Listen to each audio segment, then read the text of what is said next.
kennen Sie auch so Leute, die sich immer neben einen hinstellen und ratschen möchten, obwohl man gerade so viel Arbeit hat? Also ich kenn da eigentlich nur einen. Was? Wen? Hör die du auf! Das ist ja jetzt mal das gleich meinen Sie, der hätte schon einmal mitgeholfen, wenn es da eine Arbeit gibt oder dazu gelangt, dass er mir hilft. Gar Das stimmt doch gar nicht. Kannst nichts aufhören. Damals, wie da das Tragelbier fast angelaufen ist, da bin ich mit Rat und Tat an deiner Seite gestanden. Okay? Das hättest du allein niemals geschafft. Ja? Naja, gut, bei mir war das sowieso anders gewesen. Warum, wie war's bei dir gewesen? Erstens einmal war mir das Tragelbier nicht abgelaufen. Und zweitens einmal war bei mir nicht einer daneben gestanden, sondern mindestens 5.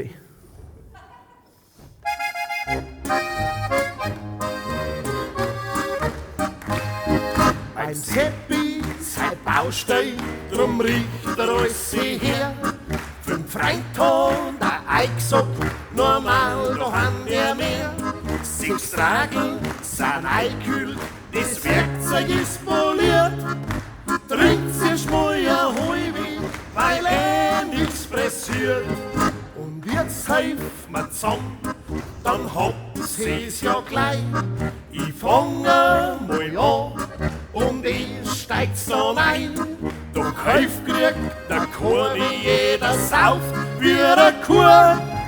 Einer, der arbeitet und 5 schauen zu. Einer, der arbeitet und 5 schauen zu.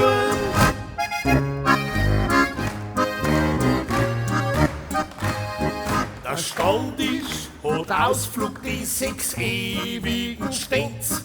Heut geht's ins Casino, gleich hinter der Grenz. Jetzt tun wir noch weiter, da braucht's nicht werden. Freilich ins Haus mit der roten Laterne. 2 haben 2 Bier gehabt, einer tut sich nicht trauen. Der Hans und der Otto stehen gar nicht auf Frauen. In Aktion nur der Flori bis um 6 in der Früh. Einer, der arbeitet und 5 schauen zu. Einer, der arbeitet und 5 schauen zu.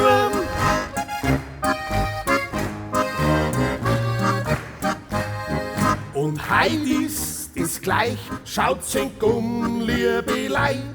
Wir sehen es genau, schon die ganze Zeit. Da hinschauen's ins Handy, hier vorn da wird geratscht. Und dann ist der Nächste, der aufs Klo aussehatscht. Er hier möcht nicht da sein, man kennt's ja genau. Er hat's zum Geburtstag gekriegt von seiner Frau. Jetzt haben wir mal ehrlich, wir denken uns nur. 2 machen die Arbeit, 400 schauen zu. 2 machen die Arbeit, 400 schauen zu. Wir sind die Brettelspitzen. Bei uns gibt es Satire, Kabarett, Wirtshauslieder, Couplets, Szenen, Sketche und vor allem uns alle miteinander aus der Brettelspitzenfamilie. Mehr gibt's dort unten.